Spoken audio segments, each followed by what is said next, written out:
Welcome to another episode of Mike's Money Picks. Today on the podcast, we are breaking down the Week 7 main slate for college football DFS. That's right, Saturday, October 12th, 2024, Week 7 of the college football season, arguably the biggest week of games for the biggest college football season of all time. We are going to break down the 12-game main slate that starts at noon Eastern time on DraftKings as well as FanDuel. This is primarily geared towards DraftKings because, they have their salaries out, but, obviously all of these player takes apply for the FanDuel games as well. And make sure you subscribe to the channel because looking at the schedule, a lot of the key games for Saturday are going to be on the night slate. And so we are certainly going to have a video where we break down the night slate. If you are subscribed to the channel, you'll be able to get notified when that happens and have access to that. So that way you can play DraftKings and FanDuel for the night slate as well, because that is going to be a great slate of games. Now, also, if you're subscribed to the channel, I'm going to try to do as many of these midweek slates as possible. However, there's going to be a lot of them. I don't know if I'm going to be able to have time to get through all of them this week. I'm approaching my busy season. I coach high school basketball. I'm going to be coaching high school girls flag football this year for the first time, which should be a lot of fun. And both of those sports are about to start soon. So my time is going to be whittled down a little bit. And also college basketball season is about to start. And that's going to take a little bit of the attention away from college football for me and put a little bit of it on college basketball as well. So, I can't guarantee that I'm going to get to every single one of these midweek slates, but I can guarantee that I'm going to get done what I can get done, do the research, put out good content. And if you're subscribed to the channel, you'll be able to know when those drop. And if you want my thoughts on any of the other slates that I'm not able to release a video for, then make sure to check out the Patreon, patreon.com/Mike's Money Picks. I will still be doing the core plays for each slate. And then join the Fantasy Corner Discord. I will still be hopping in there and talking about each slate as well. So I had to go ahead and get that out of the way because this week, like I said, we've got a very iffy Thursday and Friday night slate. Some of those games are getting moved because of the weather in Florida. So, I don't know what's going to happen with those slates. I don't know if we're going to get the Thursday and Friday night videos, but you're watching the Saturday main slate or listening to the Saturday main slate if you're listening on audio, and we're definitely going to have a night slate video as well. All right, that's a little bit long for the introduction. We got 12 games to get to, so let's go ahead and dive in and break them down. All right, so game number 1 is going to be South Carolina heading to Tuscaloosa to take on Alabama. Alabama is currently 21-point favorites in this game with a game total of 50.5 points, meaning the implied total is about 36-15 in favor of Alabama. 2 things. Thank you to our friends at ESPN Bet for the lines. And 2, I do not do half points when I do the implied totals because when they take the field on Saturday, they can't score a half point. So on the South Carolina side, let's go ahead and talk about this team. So the Alabama defense, I think is kind of suspect. They're watching them the last 2 weeks against Georgia and then against Vanderbilt. They're very vanilla in their calls. They're very talented, like they do fly around. They're very athletic, but they're very vanilla in their calls. And I do think that teams who kind of have a good game plan, teams who kind of have, are able to adjust and find something that works are going to be able to score points against this Alabama team. So South Carolina, they're implied for 15 points by the total. I think they're going to be able to get more than that. And I think that Lenore Sellers is a big candidate to be a beneficiary if they do. Obviously, he's the quarterback of the team, but his usage is actually pretty darn good, if I must say so. So basically, Lenore Sellers last week against Ole Miss, they lost 27-3. They were not very effective offensively. Ole Miss is a good defense, though. He threw 32 passes, which was his most of the season. He completed 20 of them, which was his most of the season, pretty much double any other game. And then he ran the ball 15 times as well, which was his second most of the season. So this is a guy who is going to be used in the run game, in the passing game. And if they're going to be playing from behind like we expect to, then they're going to be playing at a fast tempo. They're going to be able to get lots of plays off. I think $5,400, even though they're only implied to score 15 points, I think there's a pretty good chance that Lenore Sellers accounts for 1, 2, maybe even 3 touchdowns in this game. I don't think he is a poor DraftKings play at only $5,400. That really only requires him to score 16 fantasy points to hit value. And when you take into account the fact that he can run the ball and, he can obviously score touchdowns, I think that definitely bodes well for Sellers to end up getting that total of points that we need him to get to. Now, at the running back spot, it is a Rocket Sanders show for South Carolina. They did fall behind against Ole Miss. And Rocket Sanders, really, he wasn't right after the Akron game. He did really split carries in this one. Oscar Attaway had 9. Rocket Sanders had 8. Juju McDowell had 5. The more Sanders gets away from that injury, the more I expect him to take back over the backfield like he had at the start of the season. $4,700 is not an unreasonable price tag, but I don't think that running the ball is how you beat this Bama defense. So I'm probably going to pass on this South Carolina running back room. And honestly, I'm probably going to pass on the South Carolina receiver room as well. It makes a lot of sense to stack up quarterbacks in DFS. We've talked about this time and time again. But there are situations when you might not want to stack a quarterback or might not need to stack a quarterback in DFS. Basically, mobile quarterback that scores a ton of his points via rushing is like number one situation of, hey, you might not need to stack this quarterback, because if they're not going to be having a whole lot of passing success anyways, then you don't need a receiver to benefit off of it. And two is if a team has really inconsistent usage of their wide receivers, really inconsistent scores from their wide receivers, then it can be really hard to pin down who the beneficiary is going to be. And you have to, if you're playing multiple lineups, you have to devote more lineups to the stack because you're playing different options at the wide receiver spot. In both cases, A, Lenora Sellers is a pretty good runner of the football, and B, this wide receiver room has been a mess for South Carolina so far. Jared Brown, the Coastal Carolina transfer, dating back to the start of the season, has been decently productive, but he hasn't done anything in recent weeks. The guy that I would probably play from this, also, I do need to mention Nick Harbor. Very much touted coming into the season, hasn't done squat yet so far. The guy that I would probably most likely to play from this receiving room would be Gage Larvadain. He's a transfer from, I believe, Miami, Ohio. It's one of those MAC schools. He did have 5 catches in the Ole Miss game, had 2 in the Akron game as well. So he's clearly gotten usage in the last 2 games. He's only $3,700. I think if you're looking to stack up sellers, Larvadain would be your guy. Now, on the Alabama side, Jalen Milroe is the Slate's most expensive quarterback. Stumbled over that one a little bit. And well-deservedly so, right? Like the Vanderbilt game was his low of the season, and it was 24 fantasy points. Previously, his low was 27. His other 3 games are all over 39. So he absolutely has the upside to score a ton of fantasy points at will.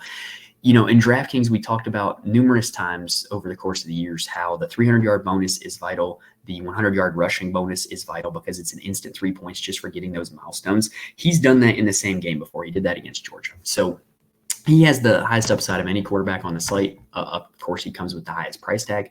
I'm probably going to play him in a few lineups just because he does have like that slate-breaking upside. But it's really hard to advocate for him being a core play or a guy that you just lock in your lineups because of how expensive he is. Running back position for Alabama, Justice Haynes and Jam Miller are a committee, and I'm just not interested. You got to pay $6,000 for a guy who's going to get 50% of the carries. Hard pass. I am stumbling today, y'all. It is late at night. I'm struggling over my words. Let me compose myself here for a second. Wide receiver position for Alabama. Ryan Williams is the freshman who is only like 17 years old, and he scored a touchdown in every game. He seems to break off a big play in every game. He's caught at least a 40-yard pass in every game. I think that he's got a ton of upside. I don't think necessarily that he has the most sustainable production. Like you're wholly dependent on the big play, but he does have the ability to make them. So I don't mind getting to him, especially stacked with Milroe. I'm also going to continue to bang the drum for Jeremy Bernard. He continues to see consistent usage week in and week out. It hasn't resulted in like a ceiling game from a fantasy perspective, but it's because he's only scored 1 touchdown all season long.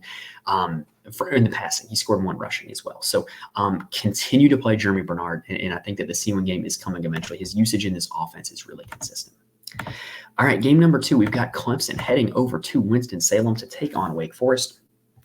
This is the matchup that I will always remember for in 2021 when Aaron Judge was trying to break Roger Maris's, or was it even Roger Maris? Yeah, he was trying to break Roger Maris's home run record, and they kept cutting away from a Clemson-Wake game that was just an outstanding football game between, quarterback duel between Sam Hartman and DJU, and they just kept cutting to the baseball game, and I just kept getting pissed off at my TV watching it. So I'll always remember this matchup for that, especially when they go to Winston-Salem. Anyway, this game, it does not project to be a great football game like that one. Clemson is 20-point favorites. Game total is 16.5 points, meaning the projected total is about 40-20 in favor of Clemson. This is actually the highest game total on the slate, which means that Clemson has the highest team total on the slate. They are the only team projected for 40 points. And look, if they're projected for 40 points, Cade Klubnik is probably going to have a monster game. He's kind of seen this offensive explosion for Clemson where he's had 4 straight good games, the worst of which from a fantasy perspective was against FSU, where he only scored 23.6. But that game did have some positive signs. Florida State is a considerably better defense than Wake Forest. I consider Wake Forest to be one of the worst defenses in the entire Power 4. And I say that as a guy who likes Wake Forest. Like, I had Wake season tickets for basketball when I was a kid. I went to numerous Wake Forest football games because they are the closest Power 4 team to where I live. And I really do like Wake, but they're not good this year. And I think that Clemson is going to run it up on them this week. What I liked about Cade Klubnik's box score last week, though, again, Florida State's a good defense. They're not going to be playing one this week. But he also had 11 rushing attempts in that game. If Cade Klubnik is going to be used as a runner, that significantly ups his ceiling. And in a game where they're projected to score 40 points, now that he's being used more and more as a runner, I think this is a great spot for Cade Klubnik, honestly. At the running back spot, Phil Maffa is the workhorse. He's the only guy you need to concern yourself with. Look, he's going to get a ton of volume. It's just going to come down to whether or not he scores touchdowns because he only has 2 rushing touchdowns so far this season, which has really kind of capped his ceiling. But he's hit the 100-yard mark 3 different times. So I really do think he's probably going to hit the 100-yard mark again in this one.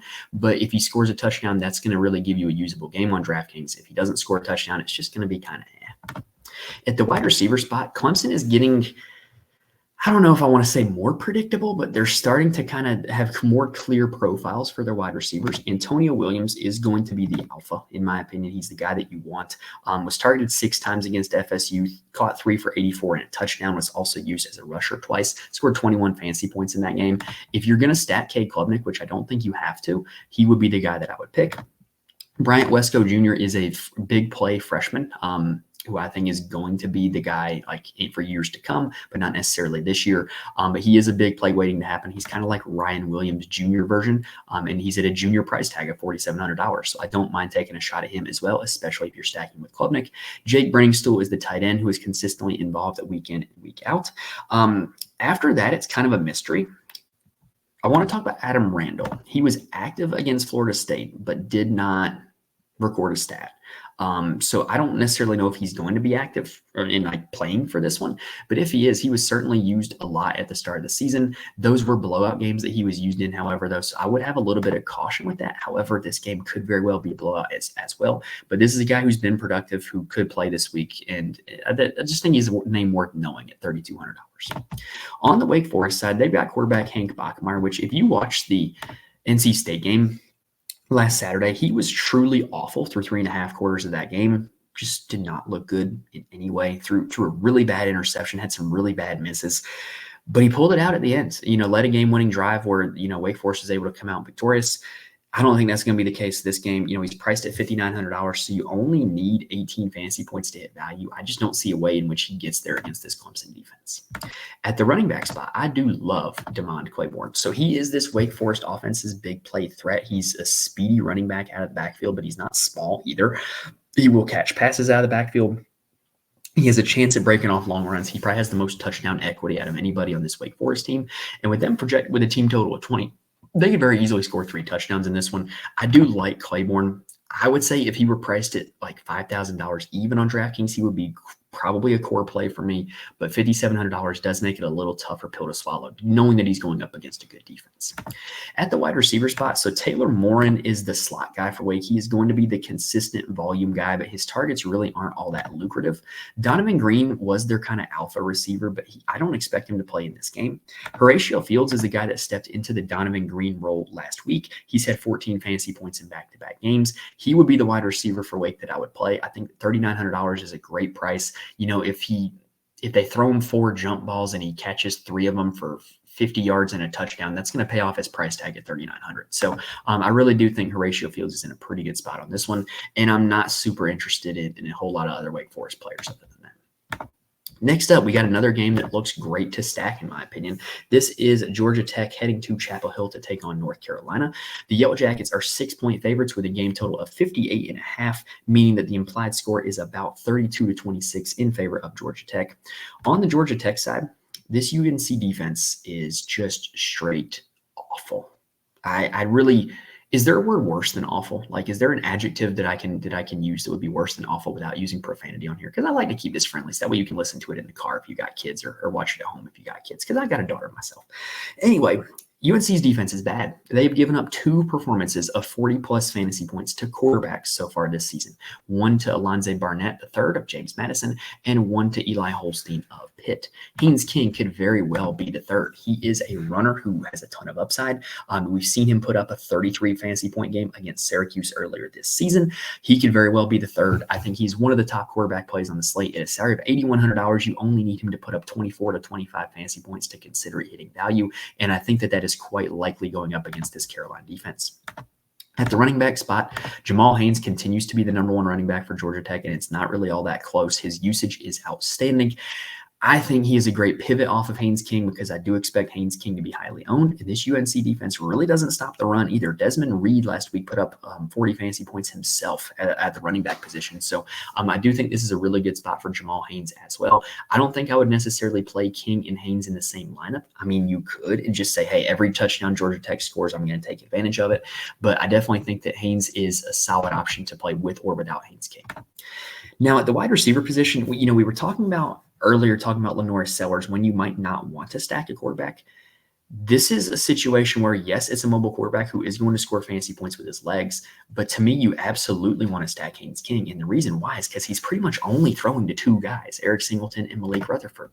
Now, figuring out which one is going to go off on a game-to-game basis is kind of a fool's errand. They played 6 games so far, and in 3 of them, Singleton has outscored Rutherford, and 3 of them, Rutherford has outscored Singleton. They have pretty much been the top 2 receivers all 6 games, though. And when you look at their target shares, it makes sense. They combined for 17 out of Haynes King's 31 targets last week. So these two guys are combining for over a 50% target share. I think if you're playing Haynes King, you want to play at least one of them, if not 2 of them, and just say, hey, I'm going to get all this passing attack. I'm going to play King. I'm going to play Singleton, Rutherford, and hope that those 2 are the only 2 that score the touchdowns. I think that playing both of them is a viable strategy. But like I said, I think you want to get at least one of them in your lineups.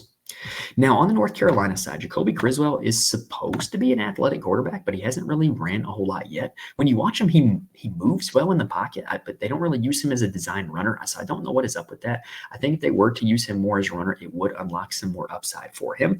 But I think he is a perfect game stack play because you look at the games that they've played recently. Against James Madison, they went down big. And they had to throw. And he scored 33.5 fantasy points. Against Duke, they went up early, and he only got the 19 because they were really trying to play conservative in the second half, and it ended up not working because Duke ended up coming back. Against Pitt played ball control in the second half as they had a lead, and it really only allowed Criswell to get 16 fantasy points. So really, if this game shoots out, I think Criswell is a perfect play. I think this is a game that you can play both quarterbacks from.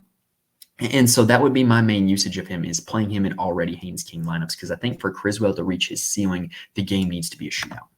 The game can be any type of game for Marion Hampton, though. He is one of the best running backs in the nation. He's one of the most consistent running backs in the nation, with the exception of the Charlotte game in which he left for most of the game when it was competitive. He's been over 22 fantasy points in every single game, one of the safest running back plays on the slate.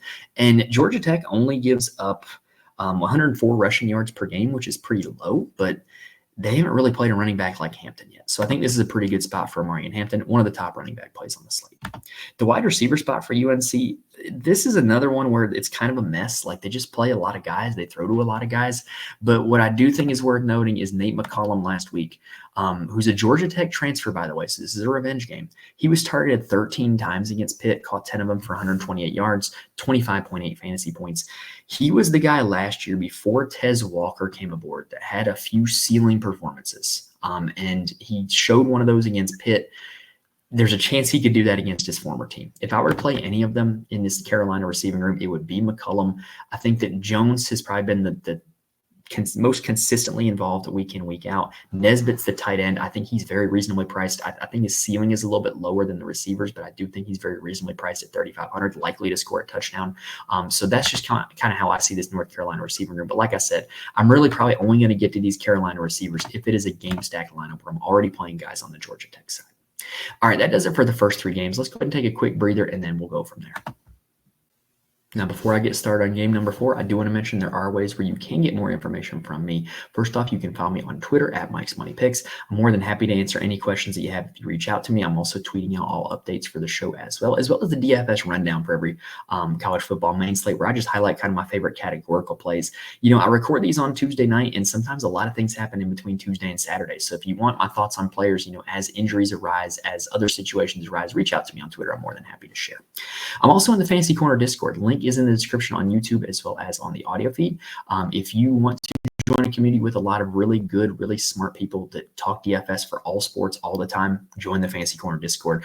The college football chat in there has been jumping lately. We've had some people win a lot of money in there. And we've got all the other sports covered as well. NFL, MLB, NBA, college basketball is about to come back. That is a big one. So if you're looking for a community to just talk DFS with or just sweat the games out together with, Fantasy Corner Discord is the place to go.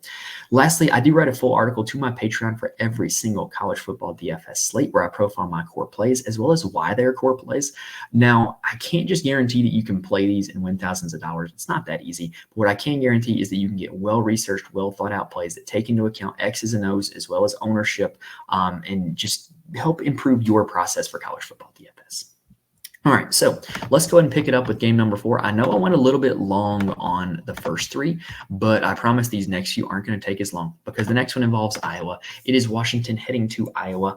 Iowa's 2.5-point favorites in this game with a game total of 40.5. Quick side note, the Big Ten teams traveling 2 or more time zones this year have really, really struggled. Like it's been bad. Like I think there's like one win from a Big Ten team who traveled 2 time zones. So just be wary of that when you have this new like bi-coastal conference that the travel can get to these teams, right? Anyway, Iowa is projected to win this game 21-19. This is not a game you want to target for DFS purposes. Will Rogers is more reasonably priced. I've been complaining about how high price he is, but I can't really get behind playing him at 6,300. He'd need 19 fantasy points to hit value, and only one quarterback has done that against Iowa, and it's Will Howard. This isn't Will Howard. This offense isn't the Ohio State offense. Pass. Jonah Coleman is the workhorse running back for Washington. Hard to advocate for a running back going up against the Iowa defense right now. He's a pass for me. Wide receiver spot, just continue update on how these guys get used. So for the 4th week in a row, Denzel Boston yet again led in targets.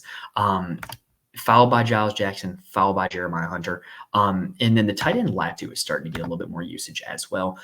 If I were to use anybody from this Washington team, it would probably be one of the receivers because I do think you can dink and dunk on this Iowa team. We saw Iowa State do it. You know, Ohio State really, they kind of had a few deep balls to Jeremiah Smith, but really they dink and dunked it a lot as well. So I don't mind playing one of these guys and just hoping for getting volume, but that's really probably going to be the only way I get exposure to this game because if we're looking at the Iowa side, and I know I have some Iowa fans out there, shout out to you, Cam. You're very loyal in the Discord. And I know you know your Iowa Hawkeyes. It's really hard to advocate for playing any Iowa guys in the passing game. Cade McNamara, 4,900. He has not hit value at that this season against an FBS opponent. Against a Power 4 opponent, he is yet to top 2 fantasy points. So hard pass. At the running back spot, Caleb Johnson would be the guy you would want. And I do think you can run on Washington. They give up 125 rushing yards per game. They did better against Michigan than I thought they were going to, but really it's because they went up early and Michigan was forced to throw to catch up, which is not Michigan's game. So I really think that this is a pretty good spot for Caleb Johnson, one of the better running back plays on the slate, and I'm not even going to waste my time talking about Iowa wide receivers. Next up, we've got Wisconsin heading to Piscataway to take on Rutgers. Rutgers is 2.5-point favorites. Game total is 39.5. This actually is the lowest game total on the slate, surprisingly lower than the Iowa game, meaning the projected total is about 21-18 in favor of Rutgers. I do think Wisconsin has some playable pieces, though. Braden Lockett, only $5,200. You know, he's not going up against Purdue this week. You know, he put up 27 fantasy points against Purdue last week. It's much tougher defense, but only 5,200. That's tempting. I don't think he's necessarily a great play, but nobody's going to play him. He's going to be low owned, and he only needs 15 fantasy points to hit value. I just think there's worse plays out there, if I'm being honest. At the running back spot, one of my favorite plays on the slate, Tui Walker. So basically, last week, Ches Malusi left the Wisconsin program. Why? I don't know. But anyway, it led to Tui Walker being the workhorse. He's had 19 carries against Purdue, 3 touchdowns in that one, 27 fantasy points. He's going to be the guy in this backfield now. And even though Rutgers is a much better run defense than Purdue, if he's the workhorse, he's worth playing. You know Wisconsin's going to run the football. It's what they do in Wisconsin. So $5,300 for Tui Walker is a very reasonable price tag. To me, he's one of the better running back plays on the slate. I also like Darian Dupree. He seems to be the RB2 behind Tui Walker now, and he's only $3,000 even. I think if you're playing GPPs, I think he's worth taking shots at because if he falls into the end zone, he's instantly going to hit value. At the wide receiver spot for Wisconsin, this is interesting. So last game, Will Pauling left early but came back, and Bryson Green left early as well. And what happened was Trek Kekahuna ended up having a breakout game, 6 catches, 134 yards, 2 touchdowns, 34.4 fantasy points. And if Pauling and Green are out, which I think Green will be out, I don't think Pauling will be out. I think Pauling will be back. Kekahuna could have another breakout game at only 3,900. I don't necessarily know if it's the best to chase with Pauling being back, because since, when Will Pauling has been a part of this offense, he has been the volume king. But I don't know, man. Kekahuna is intriguing. The Wisconsin beat writers really hype this guy up. Wisconsin fans on Twitter hype this guy up. So maybe there's something there. Maybe it's worth taking a look. If you play enough lineups, I think Kekahuna might be a guy that you could get in one or two of them. On the Rutgers side, Ethan Kaliakmanis is their quarterback. He hasn't had a game over 12 fantasy points against power 4 opponent. Pass. Kyle Mononga, running back, one of the top plays on the slate, in my opinion. I think he is every bit as good at the position as the Caleb Johnsons, the Marion Hamptons, the Jaden Otts of the world, but he's priced cheaper.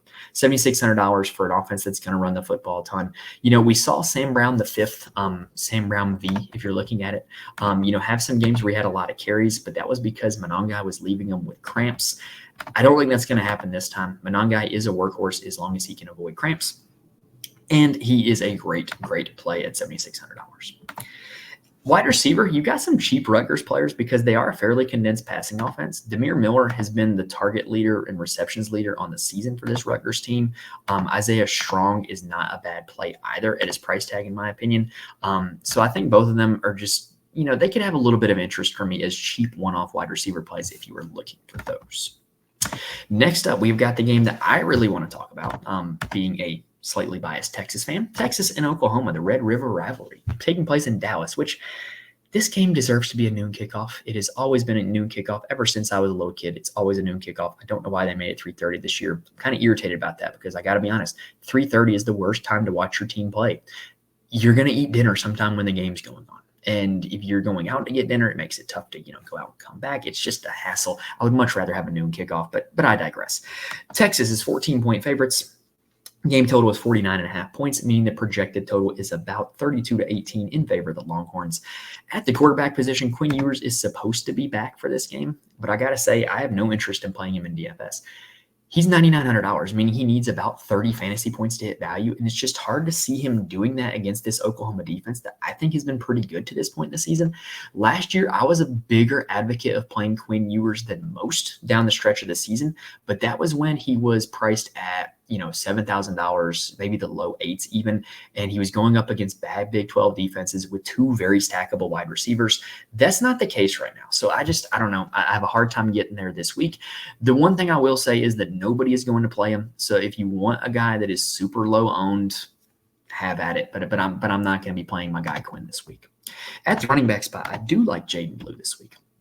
I think that this Oklahoma defense is more susceptible to the run than the pass, and Jaden Blue has the potential to be the workhorse back. We haven't really seen it yet because really, if we're being honest, Texas hasn't played a game where they've been tested yet. So we don't know how he's going to shake out over the course of a full game, but he should see a lot of volume. He should have some success running the ball. Texas always seems to be able to run on Oklahoma. You think, the last few years with Bijan and Jonathan Brooks, they break off long runs against Oklahoma. So I think this is a pretty good spot for Jaden Blue. He's probably going to make my player pool. At the wide receiver position, Isaiah Bond, I think, is the guy that you want. They are still rotating receivers a lot, but again, they have not really been pressed in any game yet. The one guy that I'm convinced will see a ton of playing time, no matter what the game flow is Isaiah Bond. He has been the wide receiver one for this team. He's a big play threat. He's in a really good spot. $5,900 is not a bad option, in my opinion. After that, it's a little bit of a mystery. You got Golden, Moore, Cook, Wingo, Bolden, they're all going to play snaps. How many? I don't know. We're yet to see how that shakes out. And then you got Gunnar Helmet, tight end, who had some really good usage against the Mississippi State game. They really threw to him really shallow. I think $3,700 is not a terrible price tag for that guy either. On the Oklahoma side, Michael Hawkins Jr. took over the starting job for Jackson Arnold against Auburn, turned it into 21 fantasy points. He did a lot of it with his legs, 14 carries, 69 yards, and a touchdown. Did not throw for a touchdown. That makes, to me, this offense kind of hard to target. They're just going to be pretty one-dimensional. They're going to be running the ball. And at a price tag of $7,200 against this Texas defense, I just don't see it with Michael Hawkins Jr. He's not going to make my player pool. At the running back spot, Taylor Tatum is questionable for this one. He missed the last game. And what you saw was a complete workhorse load for Javonte Barnes. 18 carries, 61 yards, and a touchdown. Gavin Sawchuk was totally a non-factor in that game. With Barnes being the workhorse, there's some chance here that he could have a big game, but the problem is that Michael Hawkins is going to take away some rushing volume. And so I don't know. $4,500 is a great price tag for a guy like Barnes, but I think Texas's front seven is the strength of their defense. The rushing of Hawkins concerns me with Barnes. I don't think he's going to make my player pool, but I'm also a biased Texas fan. At the wide receiver spot, it's like a walking infirmary because I expect Farouk to miss this game. I expect Anderson to miss this game. I expect Anthony to miss this game. Burks might play, though. If Burks plays, he is going to be an absolute target hog because he's going to be the only starting wide receiver from the start of the year that plays, of which he was a significant target hog when the rest of the starters were playing. I don't think he's a terrible option at 6,200. I think the Texas secondary is how you exploit this team. Brennan Thompson would be the other guy that I would have slight interest in if all the other guys are out. He was used early in the Auburn game and then really kind of faded down the stretch. But again, this is not a high volume passing attack. So I don't really want to go crazy targeting Oklahoma receivers. Burks, if he's active, though, I think is a solid volume-based play. Next up, we have got a battle in the Big 12 between Cincinnati and UCF. So in this game, UCF is 3-point favorites, game total of 58.5 points. The projection is about 31-28 in favor of the Scarlet Knights. So looking at this one, Cincinnati is really interesting. I think Cincinnati is very affordable, if I'm being honest. Brendan Sorsby, $7,400, is coming off of the ceiling game against Texas Tech, where that game was a shootout.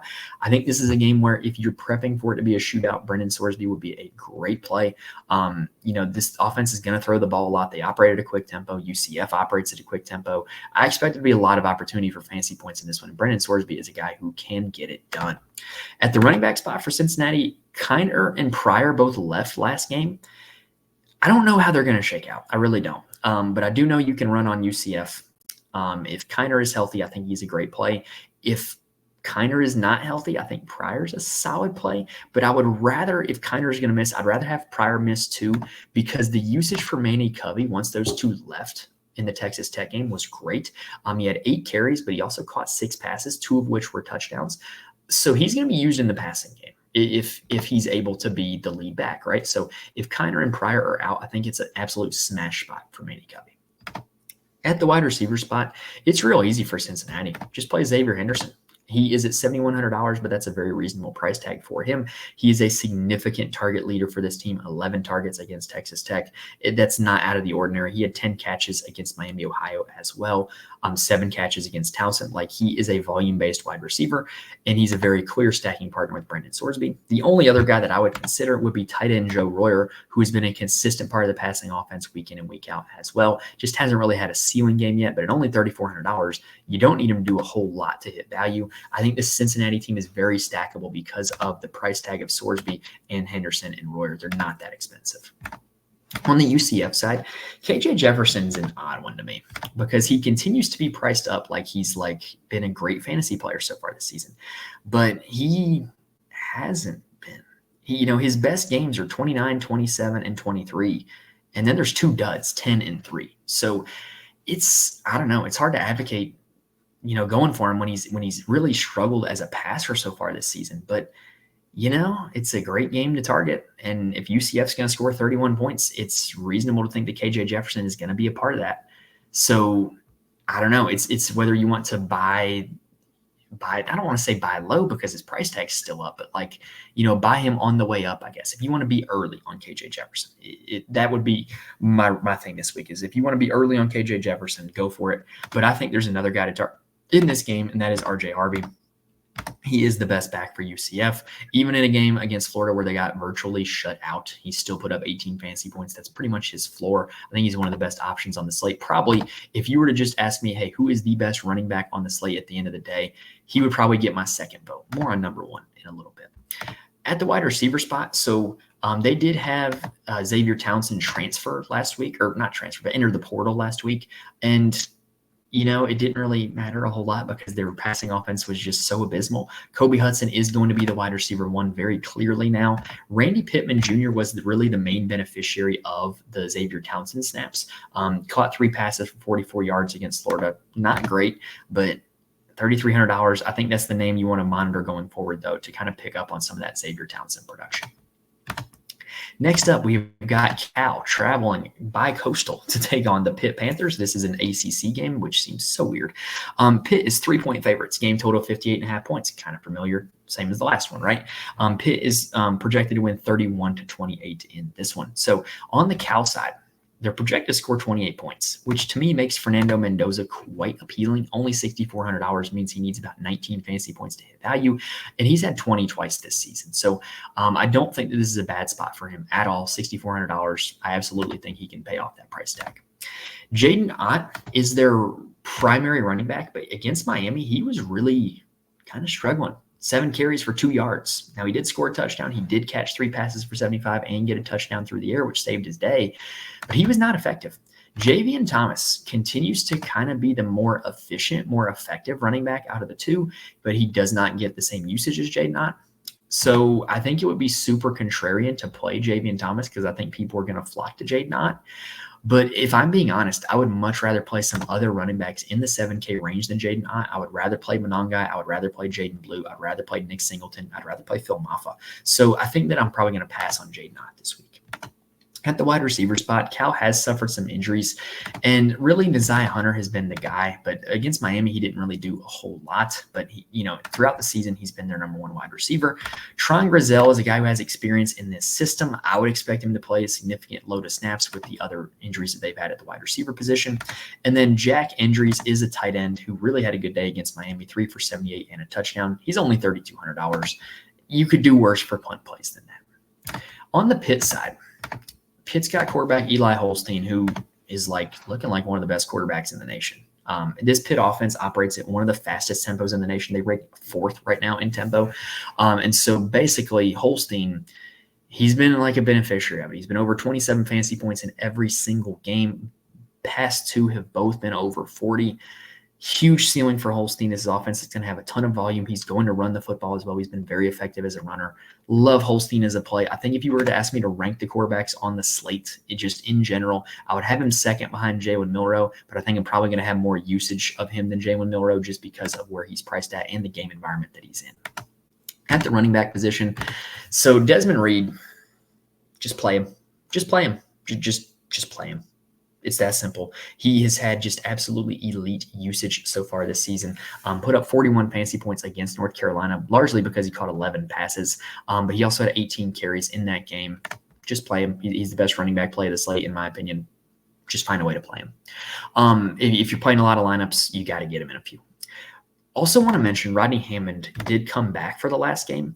He was second on the team in carries behind Desmond Reed, but he only got 4 carries for 9 yards. He was this team's starting running back last year who was ineligible at the start of the season, but it appears the train has left the station and Desmond Reed is the one that's on it.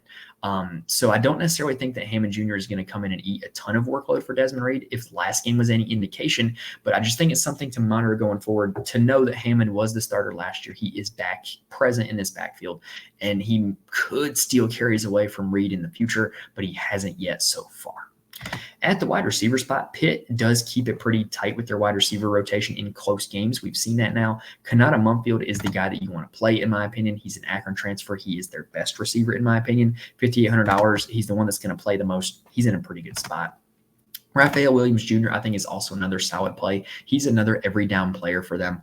After that, you're really looking at a lot of part-time players. Kenny Johnson is a big play guy. I don't mind the thought of getting to him. Sincere Lee doesn't always play a lot, but when he does, he seems to score touchdowns. So just a name to look out for there. But I would probably just be playing this one through Kanata Mumfield, if I'm being honest. All right, let's take a quick breather, and then let's get to the last 4 games. Now, I do want to mention, if this video has given you any value, please hit the like button on YouTube. It really does help me out a ton when you guys do that. Please rate and review if you're listening on audio. I cannot stress enough how much the likes and the rates and reviews help me out. Helps get the videos noticed, helps the podcast show up in searches, and helps build the community that I'm trying to reach a bigger audience here. And I just cannot stress enough how much I appreciate it when you guys like the video and rate and review the audio. All right, now, got 4 games to go. Louisville heading to Virginia. Louisville is 7.5-point favorites. Game total 54.5 points, meaning the projected total is about 31-24 in favor of the Cardinals. On the Louisville side, Tyler Shuck continues to be disrespected on his price tag, and he continues to put up between 20 and 25 fantasy point outings. I think he's a pretty high floor play. Like if you're playing cash games, I think he's a guy that I would strongly consider. Their implied 31 points. It means he's probably going to have multiple touchdown equity. He has a little bit of rushing upside, but not a lot. Just a guy that I think is pretty consistently going to be in that 20-25 fantasy point range, and I think it's about where he's going to be at again this week. At the running back spot, Isaac Brown is a guy we got to talk about. This is an explosive runner who has now taken over the RB1 duties in this backfield. 9 catches over the last 2 weeks as well, so he's getting usage in the passing game. He's put up 19.5 and 24.1 fantasy points in the last 2 games, and he scored a total of 1 touchdown. That's pretty noteworthy. He's not touchdown dependent for his production, only $4,300, and I do think you can run on Virginia. I think Isaac Brown, this is probably your cheap running back play this late, in my opinion. At the wide receiver spot, Ja'Cory Brooks continues to be the dominant wide receiver in this offense. 3 catches, 121 yards, and 2 touchdowns last week for 30.1 fantasy points. However, last week we got to mention the chalk that failed everybody, Colin Lacey. So Colin Lacey was, I've told this multiple times now, but he was supposed to be the wide receiver 1 in this offense as a transfer from South Alabama, where he was very productive last year. An injury in the preseason delayed the start of his season, and he played against Notre Dame, had 5 catches for 71 yards. And then in the SMU game, 2 catches, 1 yard, 2 rush attempts, 10 yards, 3 fantasy points. Let everybody down who played him, myself included. He was one of my most popular plays on the slate. Let me down a little bit. I still am willing to go back to him because I do think that eventually he's going to be one of the primary targets in this offense, and he's only $3,900. So I don't think he's necessarily the easiest click that he was last week, because last week we had a 1-game sample size and he was $3,400. But I still think he's worth a click at $3,900, and I'm going to be trotting him out in my player pool yet again. I'm ready to be hurt again. And I also play Kyle Pitts in DFS. I also drafted Kyle Pitts in season long. I'm used to being hurt by these guys that continue to let me down. So let's go ahead and transition on over to the Virginia side. So Anthony Calandria, I complained last week that he was too expensive. I was right. Only scored 15 fantasy points against Boston College. But this is a guy who will run. This is a guy who is also very aggressive in how he plays quarterback. He is a gunslinger. $7,900, and this game could turn into a shootout, and he has a clear stacking partner. I don't mind it, and I don't think he's going to be very highly owned. He's probably going to make my player pool, but probably not be a large part of it. So last week, a lot of people were on the Xavier Brown hype train because of how many carries he was stealing from Kobe Pace, and then it kind of flips on its head last week. Kobe Pace gets 19 carries against Boston College. This is another cheap running back play because I do think you can run on Louisville as well. $4,300 for Kobe Pace, and he's probably going to be the workhorse, is not a bad option. At the wide receiver spot, with all the guys that Virginia has out, Malachi Fields should be an absolute target machine. He only got 6 of them against Boston College, but I think he's going to be due for more than that against Louisville. With all the other injuries they have to the wide receivers, he's got to see a huge target load in this game. And then Andre Green is the guy that, like, Virginia fans were like hyping up on Twitter. The beat reporter likes as the replacement for all the injured guys. 4 catches for 25 yards against Boston College. That's not nothing. $3,500. I think there's worse punt plays on the slate at the wide receiver position. Next game up, we've got Stanford heading to South Bend to take on Notre Dame. The spread in this one is Notre Dame minus 23.5, game total of 45.5 points, meaning the projected total is Notre Dame about 34-11. Justin Lamson is going to be the starter for Stanford now. They benched Ashton Daniels, which breaks my heart because I had a lot of Ashton Daniels in best ball, but that's beside the point. Lamson didn't look all that great against Virginia Tech. 100 yards passing, inefficient as a runner, lost a fumble. I think they should go back to Daniels, but if Lamson's under center, he's not playable in my opinion. At the running back spot, Micah Ford is kind of looking like their guy now. Double-digit carries in back-to-back weeks, leading the backfield in back-to-back weeks. $4,100, but I don't think this is a great matchup against Notre Dame. Pretty much nobody that plays Notre Dame has been fantasy viable all season long, except for the one running back from Northern Illinois and Ja'Cory Brooks from Louisville. At the running back spot, Alec Ayamaner is their number 1 wide receiver, and I would consider him quarterback proof. Maybe you could play him and hope that he gets 10 targets, hope that he catches a touchdown or 2. I think there's worse plays out there. But again, I just don't really feel the need to target this Notre Dame defense. So how can we target the Notre Dame offense? Well, they're projected to score 34 points, which means that Riley Leonard has multiple touchdown equity, and he has been surprisingly good this year in fantasy. The last 3 games, he's been over 25 in all 3, over 35 in 2 of them. I'm willing to take shots at it because I think that he is going to have the chance to score multiple touchdowns, whether it be via the air or via the ground. Now, Stanford has been a super stout run defense. They have held Bashal Tootin, LaQuint Allen, There's another one I'm forgetting. Phil Maffa, all under value from a DFS perspective. Jeremiah Love is the guy that gets to see it this week. Jeremiah Love has scored a touchdown in every single game. He is also an explosive run waiting to happen. He seemingly has one every single game. If you play him and hope that he breaks off an explosive run, I don't think that's a bad idea, but I don't think it's a super likely outcome against the Stanford defense. At the wide receiver spot, I'm not going to be targeting any Notre Dame wide receivers. They play too many guys. They have very little passing volume, with Riley Leonard being primarily a runner. Skip. We got 2 games left, y'all. Penn State traveling to Pasadena to take on Southern Cal. Is Southern Cal in Pasadena? I think it is. It might not be. Maybe not. Anyway, they're heading to Southern California. This is another one of those Big Ten teams traveling 2 time zones. But Penn State is 5.5-point favorites. Game total is 47.5 points, meaning the implied total is about 26-21 in favor of Penn State. We mentioned this last week with Drew Auer, where the passing volume is down in general. And if the passing volume is down, it's going to be very hard for him to hit value in a DFS perspective. And I'm going to continue to stand by that, and I'm not going to be playing Drew Auer this week. Main reason why. Every Big Ten running back one that has played USC has put up at least 17 fantasy points. USC does not have a defense built to stop Big Ten teams, like the original Big Ten teams. I ain't talking about the new Pac-10 Big Ten teams. I'm talking about the original Big Ten teams, corn-fed boys from the Midwest. They're not built to stop that. Nick Singleton is supposed to be back this week. I think he runs all over USC. He also has a tendency to break off long runs. I think he's in a really good spot. Katron Allen last week was a decent play with Singleton out. It's been pretty much a 50-50 split when these two guys have been active in terms of the carry share. Singleton is generally more explosive, so Singleton gets the bigger salary. Singleton generally scores more fantasy points, but I think Allen is worth a look too, because again, I think whoever is rushing the ball for Penn State is going to have success against USC. At the wide receiver spot, this is a low passing volume offense like we just talked about, but Tyler Warren doesn't need the ball to be thrown to him. They use him as a wildcat quarterback, and he's accounted for a touchdown in 4 or 5 games so far. So I don't mind the idea of him at 5,300, but I think there's better plays out there, if I'm being honest. On the USC side, they do have Miller Moss at quarterback, very reasonably priced for an offense that's going to let him throw it all over the yard, honestly. Penn State's defense is pretty good, though. I don't think this is the best spot. They're only implied for 21 points. That makes it a very narrow pathway where he would pretty much have to throw for all 3 touchdowns, get the 300-yard bonus. It's asking a lot for him to where he has very little rushing upside to kind of hit value in DFS, so it's probably a pass for me. At the running back spot, Woody Marks is their guy. And, I've kind of been consistent with this 7K range. I think there's better plays out there than Woody Marks, right? Like, if you're going to play running back in the 7K range, I'd rather play Mononga. I'd rather play Blue. I'd rather play Singleton. I'd rather play Maffa. Like, I just think there's better plays out there than him going up against a very tough Penn State run defense. The USC receiving room is starting to get a little more condensed, which I do like.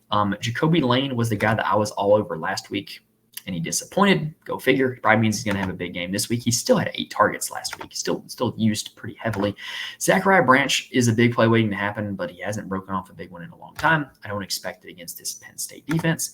Kyron Hudson did see pretty good usage last week against Minnesota. 5 targets, caught all 5 of them for 54 yards. It's not bad. I definitely think that he's worth a look also. And then Deuce Robinson, kind of like a wide receiver tight end hybrid that they use, did catch a touchdown. They use him in the red zone a lot. I think he's very likely to score a touchdown, and he's one of the punt plays on this slate that is quite viable in my opinion. Last game of the day, we got Arizona heading to Provo to take on BYU. BYU is 4-point favorites, game total 49.5 points, meaning the projected total is about 27-23 in favor of BYU. On the Arizona side, they've got Noah Fafita at quarterback, and he hasn't been great. After the New Mexico game, hasn't topped 16 fantasy points. This BYU defense has been pretty good. It's a pass for me. At the running back spot for Arizona, Quali Conley is their guy. He's going to see really good usage, but BYU is a pretty good defense, and there's other running backs in the 7K range that I would rather play. I do think that the field is going to see it pretty similarly to me, though. So when I'm talking about all these running backs in the 7K range that I would rather play, like I said, I think people are going to have the same opinion I do. And so I think Mononga, Blue, Singleton, Maffa are all going to be more highly owned than guys like Connolly and Marks and Ott. So maybe that makes some low-owned pivot plays. Just saying, if you can talk yourself into one of them, I think you're going to get him at pretty low ownership. At the wide receiver spot, it's really just Tet McMillan and the Tet-ettes, I guess. Tet is by far their number one wide receiver.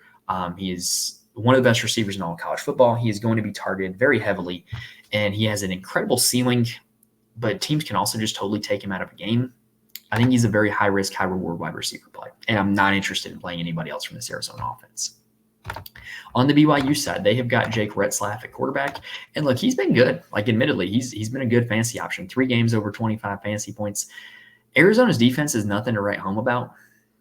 I don't mind it. He's not my favorite quarterback play on the slate, but I don't mind it. At the running back spot, LJ Martin is supposed to be coming back for this one. LJ Martin was supposed to be the workhorse running back for this team at the start of the season. In week 1, he was the workhorse. So I don't really know what that's going to do to the backfield. If Martin comes back and is immediately the workhorse, $4,100 is like a criminal misprice. But I really don't know how it's going to shake out. And are they just going to like let him go back and do a 100% workload? I don't really know the answer to that. Chase Roberts has been BYU's best receiver over the last 2 years. $4,800 is not an unreasonable price tag. If you're playing Retzlaff, I would probably want to stack him with one of his wide receivers. Roberts would be the first guy I would look at. Lassiter would be second. Because of the big game against Baylor, he actually now has more fantasy points per game average than Chase Roberts. Lassiter also did miss a game at the start of the season. He either missed it or he played it and didn't record a stat. I don't know 100% the answer to that.